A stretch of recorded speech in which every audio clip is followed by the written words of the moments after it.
आज हम सॉल्व करेंगे staff and welfare inspector quota के 35% कोटा का क्वेश्चन पेपर। यह एग्ज़ाम ईस्टर्न रेलवे द्वारा 30 अप्रैल 2022 को कंडक्ट की गई थी। तो चलिए स्टार्ट करते हैं। पहला प्रश्न है, what is the minimum period for which an employ must work under a supervisor oblique controlling officer for generation of APR. APR उत्पन्न करने के लिए एक कर्मचारी को पर्यवेक्षक ऑब्लिक नियंत्रक अधिकारी के अधीन काम करने की न्यूनतम अवधि क्या है? तो इसका करेक्ट आंसर होगा 3 मंथ। इसमें एक और क्वेश्चन पूछा जा सकता है कि एपीआर के संबंधित मास्टर सर्कुलर कौन सा है? तो इसका मास्टर सर्कुलर है 28। हम कोशिश कर रहे हैं कि एक प्रश्न में और उससे संबंधित दूसरा प्रश्न भी सॉल्व किया जाए।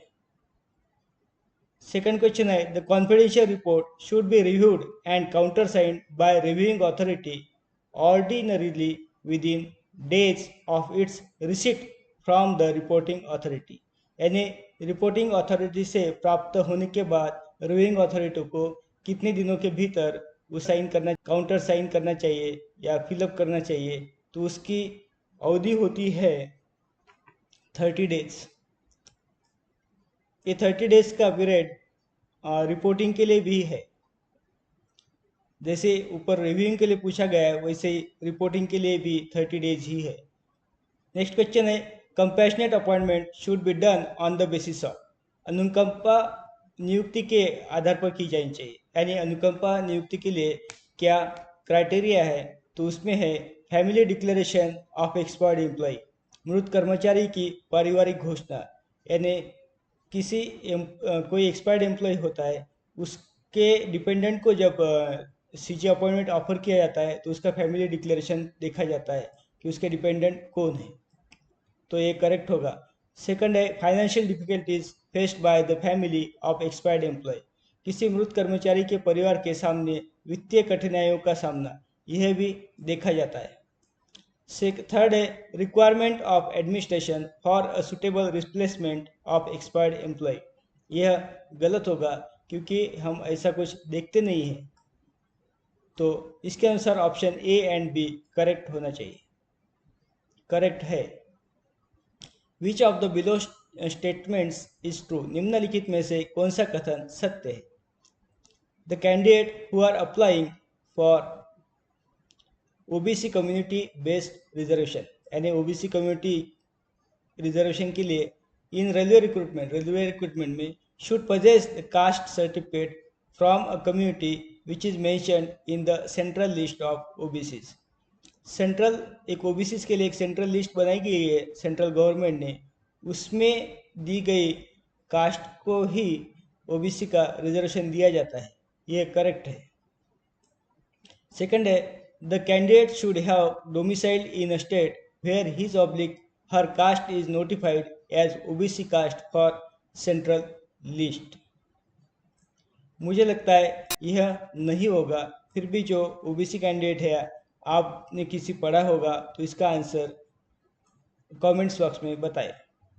The candidate should not have income which declare them as criminal. ये तो एक कंडीशन है, तो मेरे अनुसार ऑप्शन 1 एंड 3 करेक्ट होगा। फिर भी आप इसे फिर से एक जांच करें और कमेंट्स बॉक्स में सही आंसर क्या है वो बताएं। इसमें एक क्वेश्चन आ सकता है कि ये ओबीसी रिजर्वेशन कब से इम्प्लीमेंट हुआ है? तो ये हुआ है 8/9/1993 से। ओबीसी रिजर्वेशन के संबंधित एफएक्यूज कुछ मुझे मिले गए थे, उसे टेलीग्राम चैनल पर शेयर किए गए हैं, तो उसे आप देख सकते हैं। उसका टेलीग्राम चैनल का लिंक कमेंट्स बॉक्स में दिया गया है, बॉक्स में दिया गया है।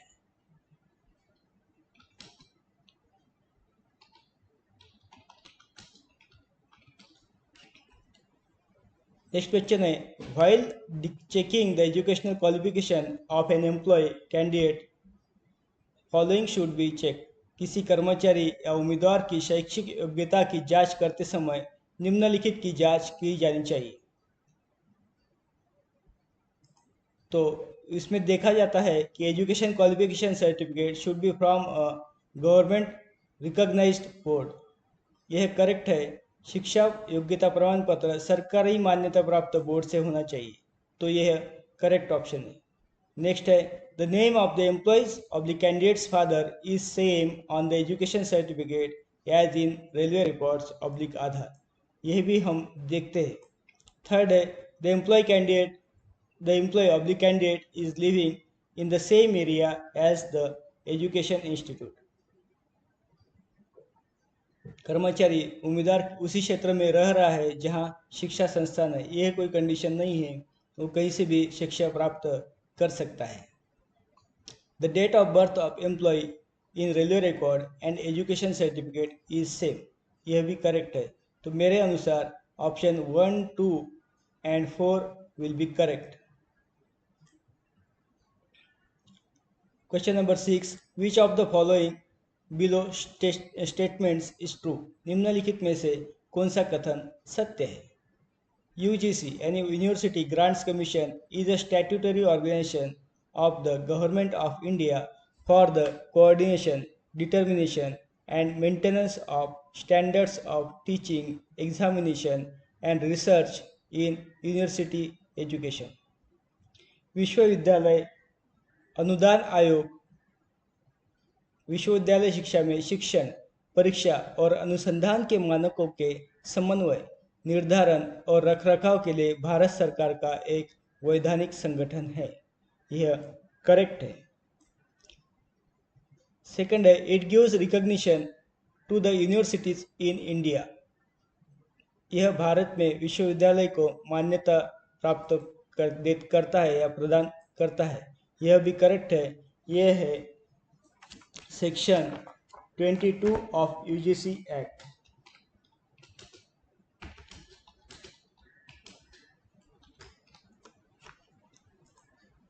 तो ये भी करेक्ट होगा। थर्ड है for any college oblique university degree to be valid for railway employment the degree issuing university and course should have recognition of UGC. किसी भी कॉलेज विश्वविद्यालय की डिग्री रेलवे रोजगार के लिए मान्य होने के लिए डिग्री जारी करने वाले विश्वविद्यालय और पाठ्यक्रम को यूजीसी की मान्यता होनी चाहिए। यह भी करेक्ट है। तो मेरे अनुसार ऑप्शन तीनों करेक्ट है, तो ये all of the above correct होगा। इसकी अधिक जानकारी के लिए मैं आपको सुझाव दूंगा कि आरबी नंबर 50/2016 जरूर देखें। डेटेड है 17/5/2016। नेक्स्ट क्वेश्चन है the document which shows the duty hours of work of a railway servant. दस्तावेज जो एक रेल सेवक के काम के घंटों को दिखाता है उसे क्या कहते हैं? तो उसे ड्यूटी रोस्टर कहा जाता है। सिंपल क्वेश्चन है। आगे चलते हैं। Which of the below statements is false. निम्न में से कौन सा कथन असत्य है? Wards of erstwhile Group D staff are eligible for compassionate ground appointment in erstwhile Group D post only। यह बिल्कुल असत्य है। ग्रुप डी स्टाफ भी रहे तो भी उसके वार्ड को ग्रुप सी में हम लोग अपॉइंटमेंट दे सकते हैं। इसके लिए कोई रेस्ट्रिक्शंस नहीं है। Wards of gazetted officers are not entitled for compassionate ground appointments. यह भी असत्य है। राजपत्रित अधिकारियों के बच्चों को भी अनुकंपा आधार पर नियुक्ति दी जाती है, उसके लिए जीएम का अप्रूवल लगता है। CG appointment is not permissible in a casual labor with temporary status dies while in service। यह भी गलत है। CG appointment is not permissible. यह परमिसिबल है लेकिन इसे जीएम का अप्रूवल लगता है। तो मेरे अनुसार ऑप्शन 1, 2 एंड 3 तीनों गलत है। इसमें कैजुअल लेबर में कंडीशंस है कि अपॉइंटमेंट ओनली कैजुअल लेबर जो टेम्पररी स्टेटस है उनके वार्ड्स को या डिपेंडेंट को जो एम्प्लॉयमेंट दिया जाता है वो केवल कैजुअल लेबर में ही दिया जाता है। इसके लिए आरबी नंबर जो है वो है 47/1997। केवल जीएम ही उसके लिए अप्रूवल दे सकते हैं। नेक्स्ट क्वेश्चन पे चलते हैं। Which of the below statements is true? निम्नलिखित में से कौन सा कथन सत्य है? Branch officer in a division is competent to give compassionate ground appointment in erstwhile group D post. किसी डिवीजन में शाखा अधिकारी पूर्ववर्ती ग्रुप डी पदों पर अनुकंपा आधार पर नियुक्ति देने के लिए सक्षम है। यह असत्य है क्योंकि इसके लिए डीआरएम ही एम्पावर्ड है। नेक्स्ट है, the minimum qualification for appointment on compassionate grounds for group C post is matriculation with 50% marks. 50% marks का कोई क्राइटेरिया नहीं है, केवल मैट्रिकुलेशन चलेगा, तो ये भी असत्य है। तो if both husband and wife are railway employees, compassionate ground appointment will be available either on the death of husband or wife. यदि पति और पत्नी दोनों रेल कर्मचारी है तो पति या पत्नी में से कोई एक की मृत्यु पर अनुकंपा आधार नियुक्ति उपलब्ध होगी। यह सत्य है, केवल एक ही सीजी दी जा सकती है, तो केवल 3 जो है ये सत्य है। तो ऑप्शन ए हमारा करेक्ट रहेगा। नेक्स्ट क्वेश्चन है, public utility service under industrial dispute act, औद्योगिक विवाद अधिनियम के तहत सार्वजनिक उपयोगिता सेवा का अर्थ क्या है? तो उसके यदि हमने इंडस्ट्रियल डिस्प्यूट एक्ट पढ़ा तो उसमें दिखेगा कि ये तीनों ऑप्शन करेक्ट होंगे। Any railway service, any postal telegraph और telephone service, any system of public conservancy और सैनिटेशन। तो ये तीनों करेक्ट है, तो इसके अनुसार ऑप्शन डी करेक्ट होगा। नेक्स्ट क्वेश्चन है, लॉकआउट मीन्स तालाबंदी का अर्थ क्या है? तालाबंदी का अर्थ यही होता है सस्पेंशन ऑफ वर्क, काम का निलंबन, ये तालाबंदी का अर्थ है। Refusal by an employer to continue to employ any number of persons employed by him, एक नियोक्ता द्वारा उसके द्वारा नियोजित व्यक्तियों की संख्या को रोजगार जारी रखने से इनकार। और temporary closing of a place of employment, इसे भी तालाबंदी के अंतर्गत ही आता है, तो ऑप्शन डी करेक्ट होगा। नेक्स्ट क्वेश्चन है क्वेश्चन नंबर 12, रिट्रेंचमेंट इंक्लूड्स, छटनी में शामिल क्या क्या है?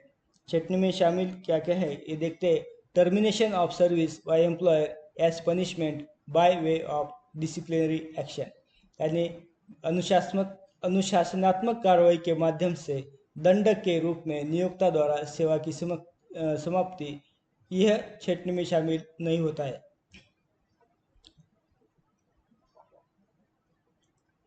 नेक्स्ट क्वेश्चन है, वॉलंटरी रिटायरमेंट ऑफ वर्कमैन,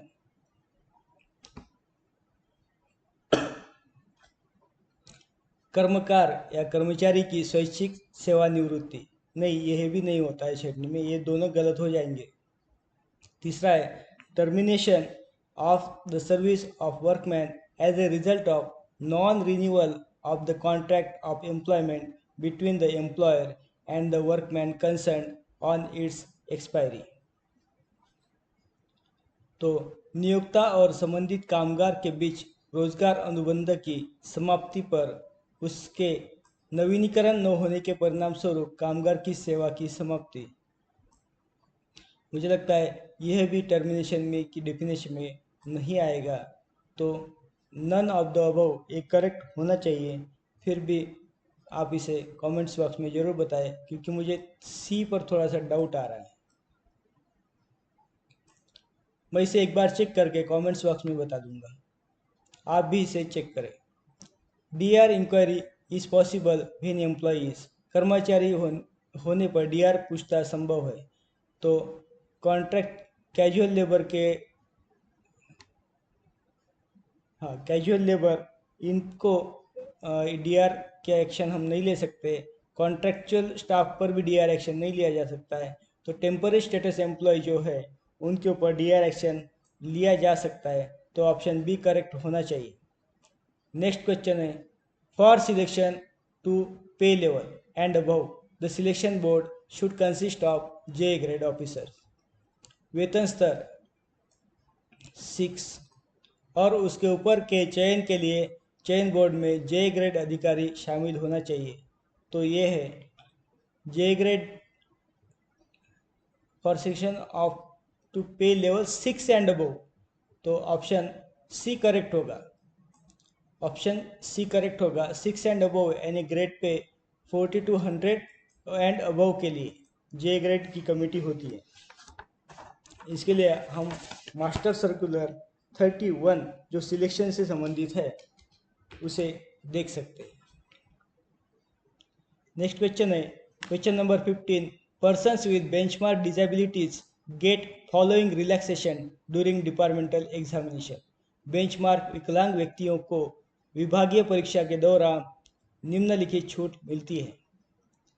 जो डिसेबिलिटीज से संबंधित जो पर्सन्स होते हैं यानी हैंडीकैप पर्सन्स होते हैं उनको कुछ सुविधाएं देते हैं डिपार्टमेंटल एग्जाम्स में। तो ये है exemption from typing, computer compensatory time ये भी दिया जाता है, हेल्प ऑफ स्क्राइब ये भी दिया जाता है। तो ये तीनों करेक्ट है। नेक्स्ट क्वेश्चन है prohibition of sexual harassment of working women in railway is mentioned under conduct rule. तो इससे संबंधित कंडक्ट रूल 3C है। ये डायरेक्ट क्वेश्चन है। Next question in the following promotion process seniority of employ does not matter. निम्नलिखित पदोन्नति प्रक्रिया में कर्मचारी की वरिष्ठता कोई मायने नहीं रखती। तो ये है GDC। नेक्स्ट है maternity leave is permissible up to children. Maternity leave मातृत्वावकाश बच्चों तक की अनुमति के लिए दिया जा सकता है। तो मेरे ख्याल से आंसर 2 होना चाहिए, फिर भी इसे आप एक बार चेक कर लें। नेक्स्ट क्वेश्चन है प्रमोशन इंक्लूड्स पदोन्नति में शामिल है। पदोन्नति क्या शामिल है? Promotion from lower grade to higher grade, हाँ ये हो सकता है। Promotion from one class to another यानी class C to class B इस तरह से हो सकता है। Promotion from one group group B to group A ये भी प्रमोशन है। तो ऑल स्टेटमेंट्स आर ट्रू, सभी कथन सत्य है, यह ऑप्शन करेक्ट होना चाहिए। नेक्स्ट है what is the full form of SLP। SLP का फुल फॉर्म क्या है? तो ये है स्पेशल लीव पिटीशन, विशेष अनुमति याचिका। यह आर्टिकल 136 के अंतर्गत दायर की जाती है।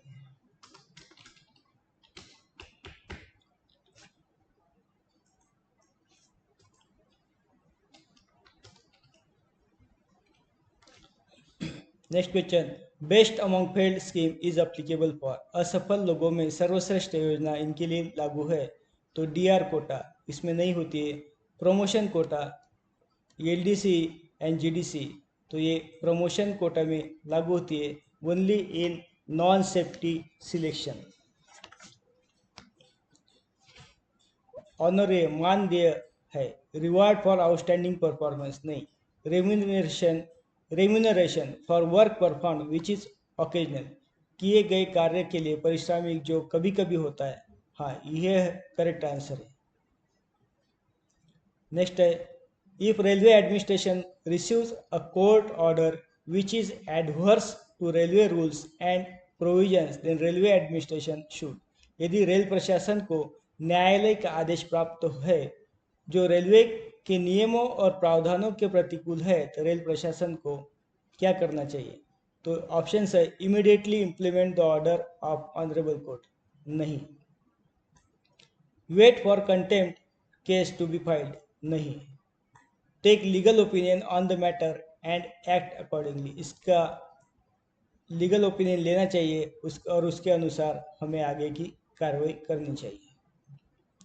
नेक्स्ट है for which of the following situations an employ में डीम्ड टू बी सस्पेंडेड।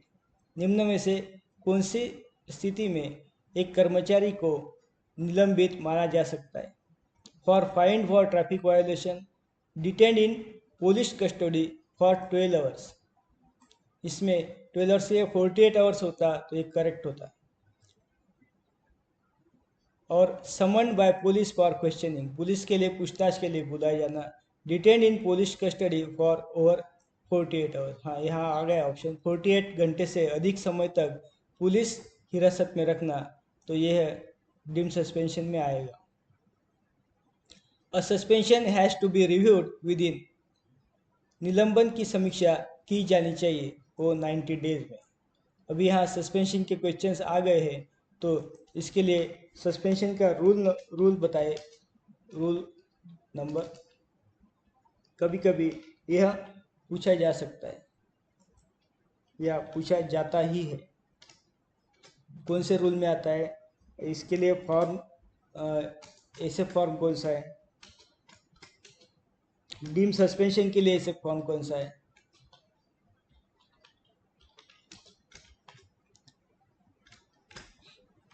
इसे भी आप देख लीजिए और कमेंट्स बॉक्स में बताएं। To which of the following does compassionate allowance apply to, अनुकंपा भत्ता निम्नलिखित में से किस पर लागू होता है।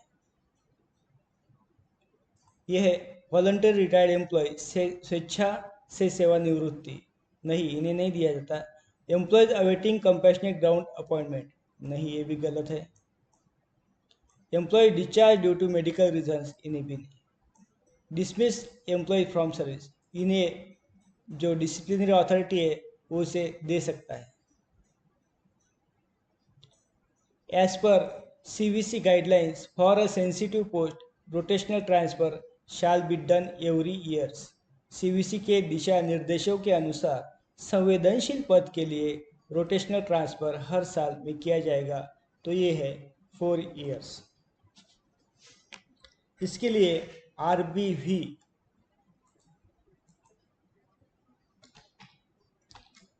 02/2009, इसे आप देख सकते हैं, उसमें 4 ईयर्स का टाइमलाइन दिया गया है। प्लान हेड 65 रिलेटेड विथ, योजना शीर्ष 65 का संबंध है। प्लान हेड 65 किससे संबंधित है, तो ये है प्लान हेड 65, ये ट्रेनिंग एंड मैन पावर से संबंधित है, ट्रेनिंग ऑफ मैन पावर। इसमें एक और क्वेश्चन आ ही गया है, तो देख लेते हैं कि प्लान हेड 51 जो है वो वेलफेयर से संबंधित है। इसे स्टाफ वेलफेयर रीनेम किया गया, स्टाफ वेलफेयर के अनुसार। पहले ये क्वार्टर के लिए था, earlier it was for quarter, उसी को रीनेम करके वेलफेयर ऑफ स्टाफ कर दिया गया है, तो वो है 51। इसके लिए आप RBA 77/2019 एक बार जरूर देखें, उसमें और भी क्वेश्चन इससे रिलेटेड अकाउंट्स से संबंधित क्वेश्चन क्लियर हो जाएंगे। नेक्स्ट क्वेश्चन है, in case of any service related dispute the employ should represent first, सेवा संबंधी किसी भी विवाद की स्थिति में कर्मचारी को पहले प्रतिनिधित्व करना चाहिए। President of India, to immediate controlling officer, general manager, railway board, तो correct answer to immediate controlling officer ये होगा। Which of the following is true for medical decategorization, निम्नलिखित में से कौन सा चिकित्सा विवर्गीकरण के लिए सही है। Medically decategorized employee have to be provided alternate employment as far as possible in their department, जहाँ तक संभव हो तो मेडिकल डिकैटेगराइज एम्प्लॉयज़ को उन्हीं के डिपार्टमेंट में एब्जॉर्ब करना चाहिए, यह रूल है, तो ये करेक्ट होगा। Until alternate employment is provided, जब तक उन्हें वैकल्पिक रोजगार प्रदान नहीं किया जाता तब तक the decategorized employee is kept on supernumerary post, तब तक उन्हें अवर्गीकृत कर्मचारी के अतिरिक्त पदों पर रखा जाता है, यह भी करेक्ट है। A committee of officers including medical officer have to decide the alternate post available for the employ, यह भी करेक्ट है। तो उस कमिटी में एक पर्सनल के ऑफिसर रहते हैं, एक मेडिकल के रहते हैं, और उस संबंधित एम्प्लॉय जिस भी डिपार्टमेंट से, उस डिपार्टमेंट के एक ऑफिसर रहते हैं। तो ये तीनों करेक्ट है।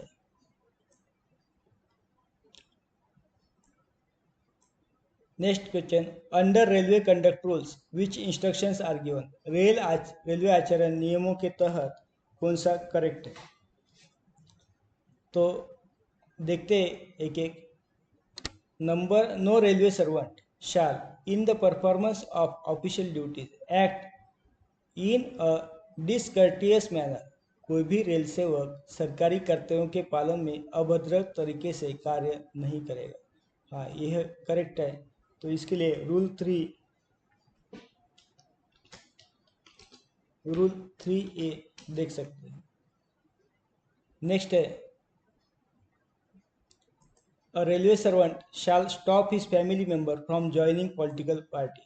एक रेल सेवक अपने परिवार के सदस्य को राजनीतिक दल में शामिल होने से रोकेगा। ये भी करेक्ट है, ये रूल 5 में आता है। नेक्स्ट है, A railway servant shall not make any statement in public media without written permission। एक रेलवे सर्वंट लिखित अनुमति के बिना सार्वजनिक मीडिया में कोई बयान नहीं देगा। ये भी करेक्ट है, यह रूल 8 में आएगा। नेक्स्ट है, railway servant shall never have casual meal और other social hospitality with persons who make official dealings with him. तो यह मुझे लगता है करेक्ट आंसर यही होगा,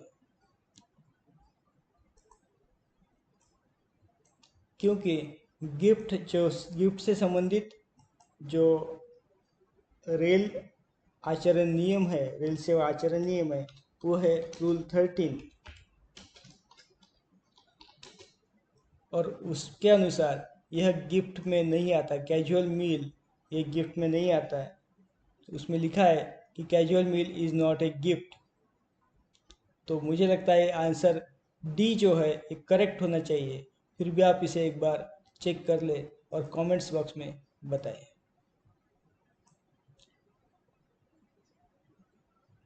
ये हमारा जो क्वेश्चन पेपर हम सॉल्व कर रहे हैं, ये 2 वे कम्युनिकेशन है। मैं यहाँ पे कोशिश कर रहा हूँ सॉल्व करने की, आप भी कुछ गलत हो तो ज़रूर बताइए।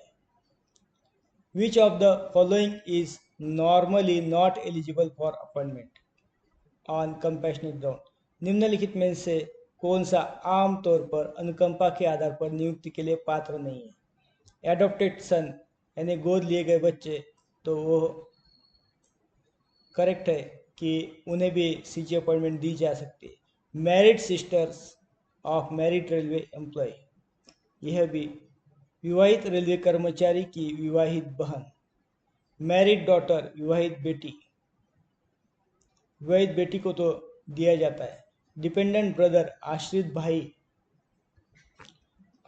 भाई को भी दिया जाता है यदि दूसरा कोई डिपेंडेंट ना हो तो मुझे लगता है ये भी करेक्ट है।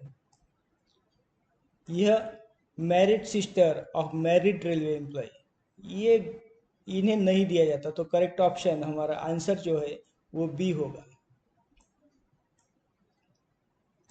क्योंकि married sister of married railway employ अगर मैरिड है तो उसके स्पाउस को पहली प्रायोरिटी रहेगी रेलवे सीजी अपॉइंटमेंट के लिए।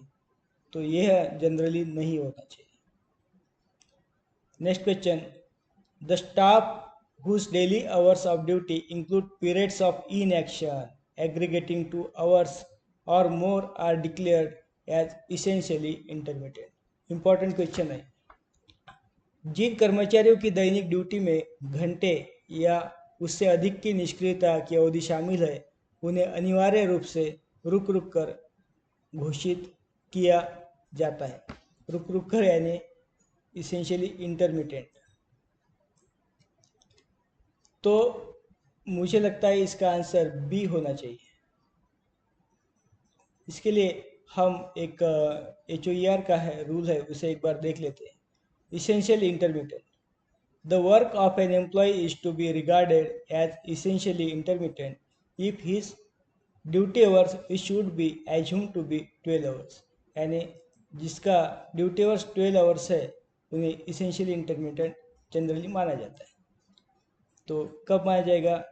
12 घंटे की ड्यूटी है तो वेरियस पीरियड्स ऑफ इनएक्शन के अलग अलग पीरियड जो है स्पेसिफाइड इन क्लॉज ए में कौन से 1 period of inaction of not less than 1 hour. एक पीरियड कोई भी इनएक्शन का वो 1 घंटे से कम नहीं हो, मिनिमम 1 घंटे का हो, या 2 such period of not less than half an hour, या 2 सच पीरियड है जो आधे आधे घंटे से कम ना हो।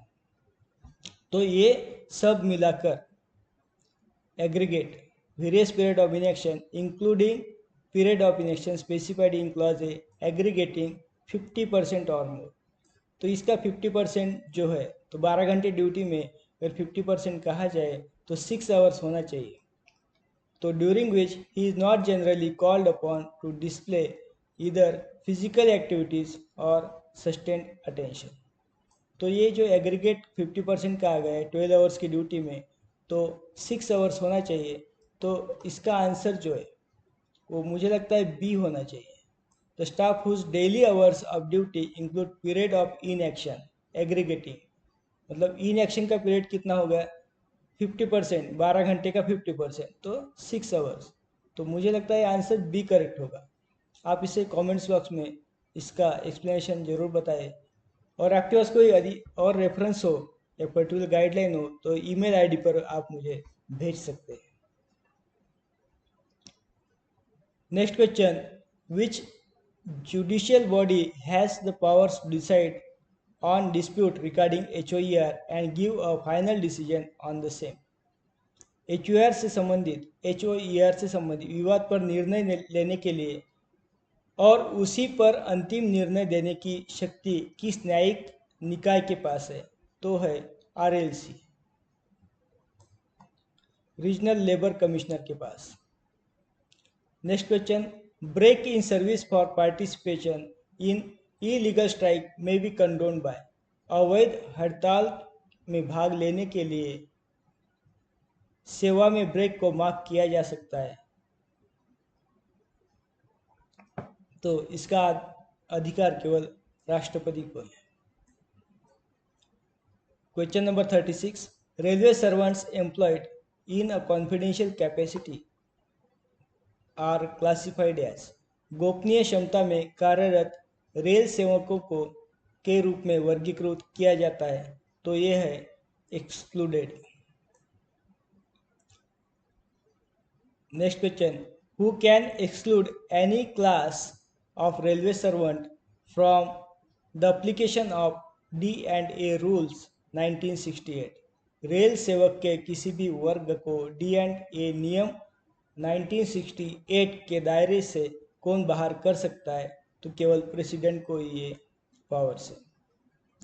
HRMS can be used for, HRMS किसके लिए इस्तेमाल किया जाता है? तो ड्राइंग PF का मॉड्यूल आया है, प्रिविलेज पास का भी है, सर्विस रिकॉर्ड हम HRMS में देख सकते हैं। तो all the above, correct answer D होगा। Paternity leave can be granted within months of child birth, 6 month. Full form of IPAS, integrated pay roll and accounting system, ये correct answer है।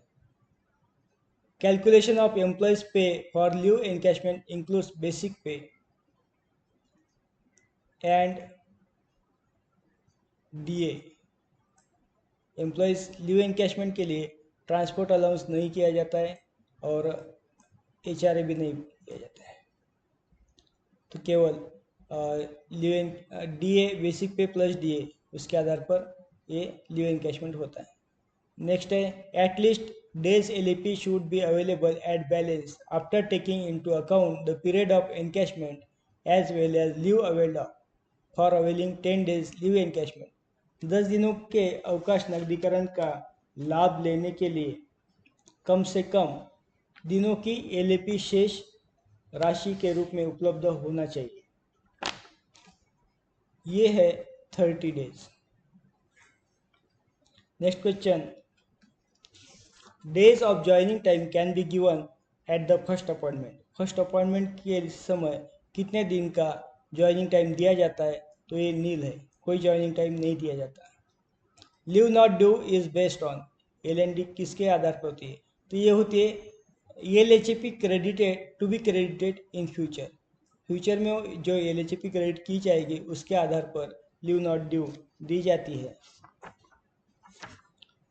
Next question है, ये leave not due के लिए, इसके लिए IREC में रूल 558 ऑफ IREC देख सकते हैं। नेक्स्ट क्वेश्चन,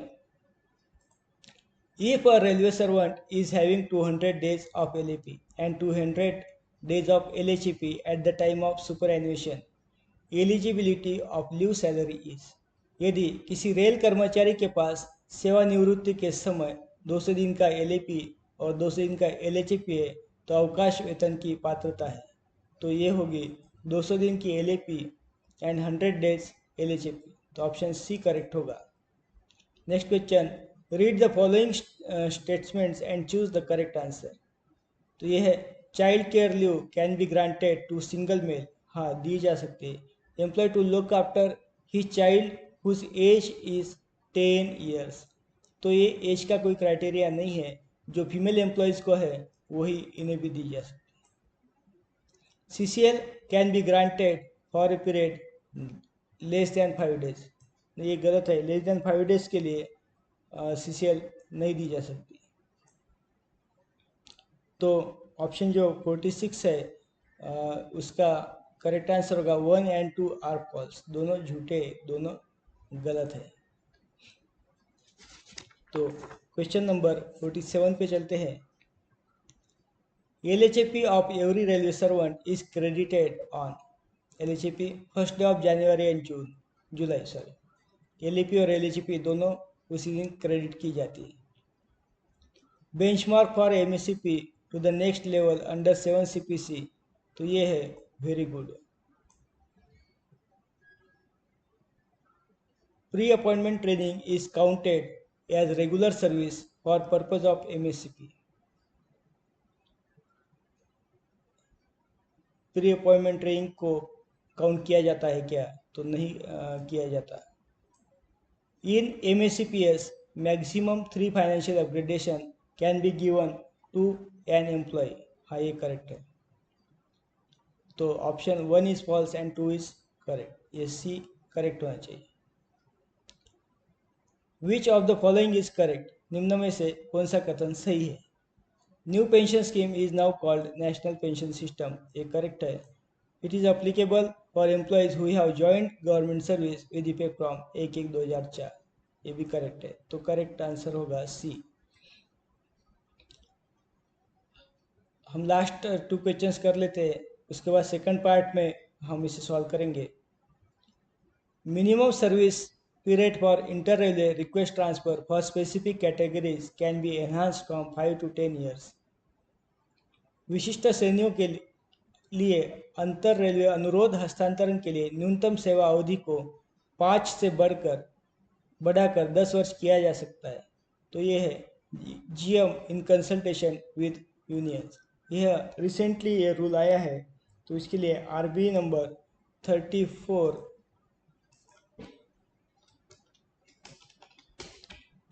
ऑब्लिक 2022 देखिए। लास्ट क्वेश्चन को सॉल्व करते हैं, उसके बाद हम सेकंड पार्ट में सॉल्व करेंगे।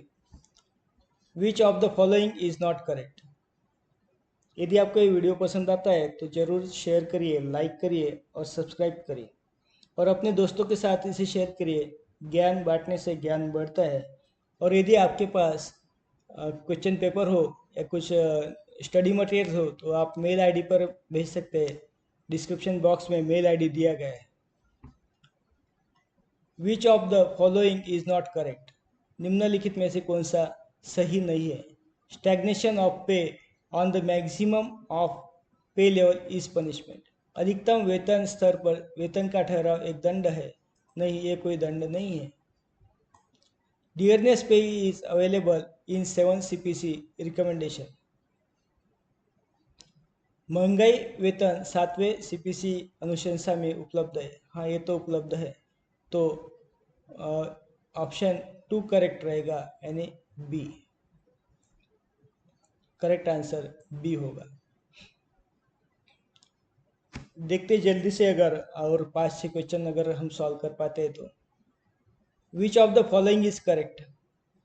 In the case of candidates who do not have to undergo any training in training school, the seniority is determined on the basis of the merit order assigned by RRB, the recruiting authority.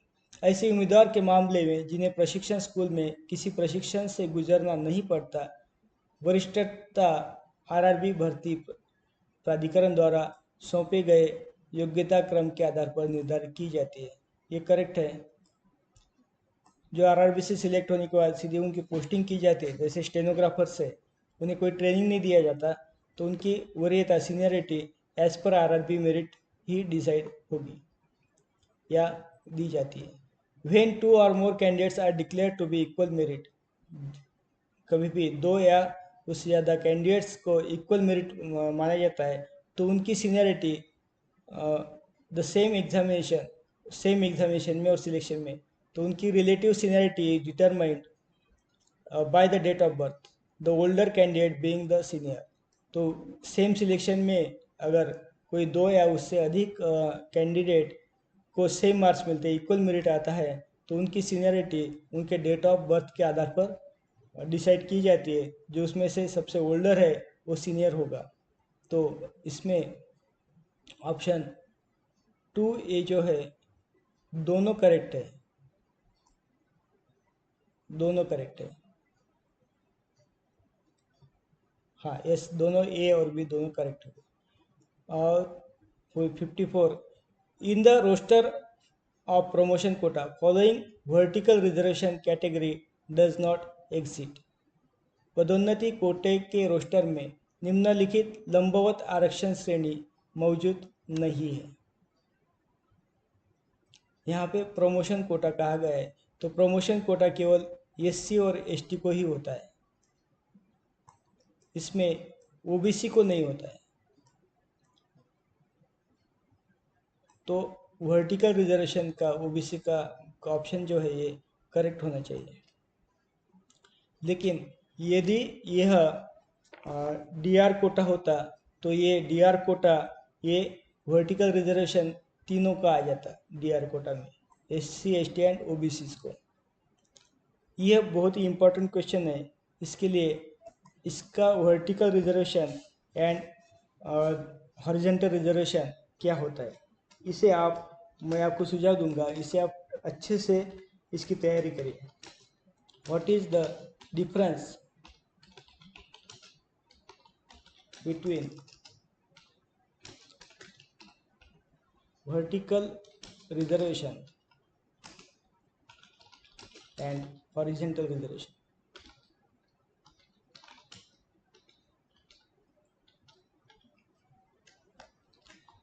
यह प्रश्न vertical reservation और horizontal reservation में क्या फ़र्क है, क्या difference है, यह प्रश्न एलडीसी के एग्ज़ाम में भी पूछा जा सकता है, डिस्क्रिप्टिव एग्ज़ाम में पूछा जा सकता है। उसी तरह से जो वाइवा वोस होता है, टेस्ट होता है, उसमें भी यह प्रश्न पूछा जा सकता है, इसलिए इसकी आप तैयारी जरूर करें।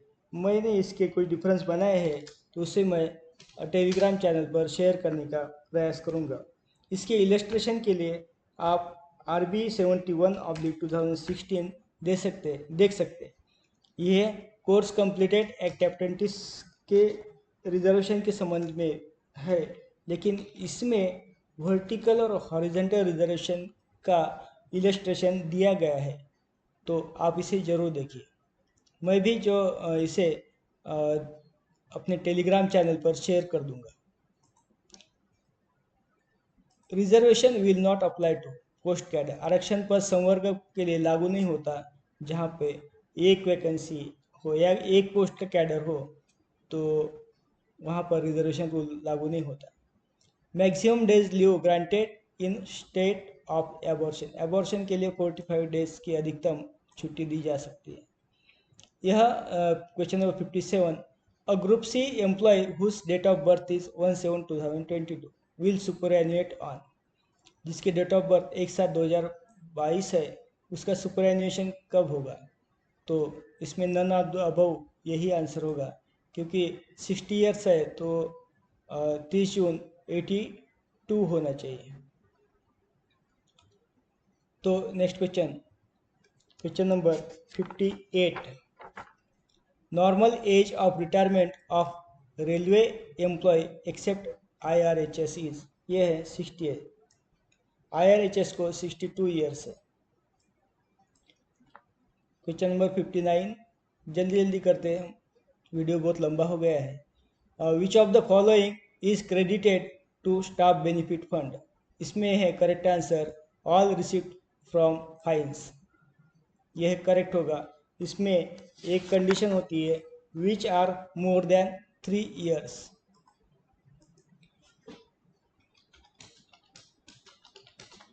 मोर than 3 years. Next question number 60, a railway employee can be permitted retired under review of service, तो रिव्यू ऑफ सर्विस के अंतर्गत इसे कब रिटायर किया जा सकता है? तो ये है correct answer in public interest. बाकी ऑप्शन देखेंगे तो उसी से आपको समझ में आएगा। As per wishes of controlling officer, ये करेक्ट नहीं हो सकता। As a shortcut of DR proceedings, ये भी नहीं हो सकता। ये है public interest. Review of service can be done for group C के लिए railway employee after attaining the age of years, तो 55 ईयर्स के होने के बाद उसका रिव्यू किया जाता है। इसमें RB नंबर 78/2020 इसे जरूर देखें, इसमें गाइडलाइंस इशू की गई है। और इसके लिए FR जो है fundamental rule 56J and rules है इसके 1802, 1803, 1804। ग्रुप बी के लिए, ग्रुप A एंड B के लिए, if entered in government service before age of 35 years, यदि ग्रुप A या ग्रुप B के ऑफिसर जो है उनकी नियुक्ति 35 ईयर्स के अंदर होती है गवर्नमेंट सर्विस में, तो उनको आफ्टर 50 ईयर्स रिव्यू किया जाता है उनकी सर्विस का।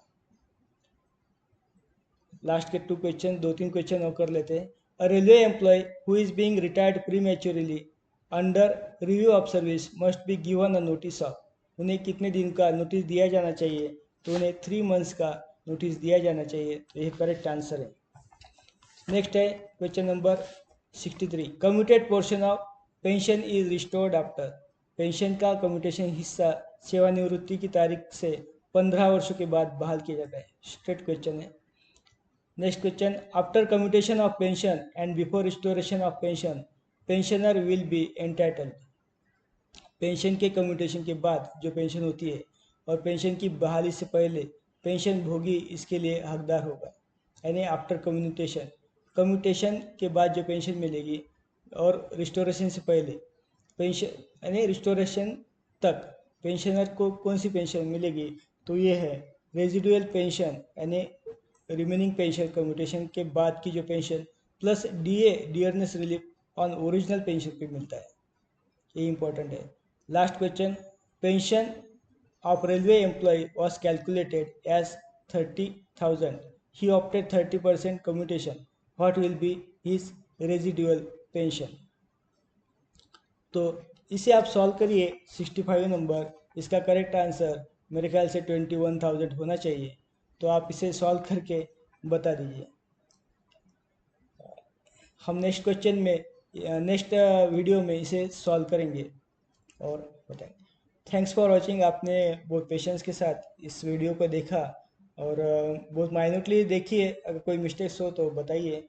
Thanks for watching, thank you very much.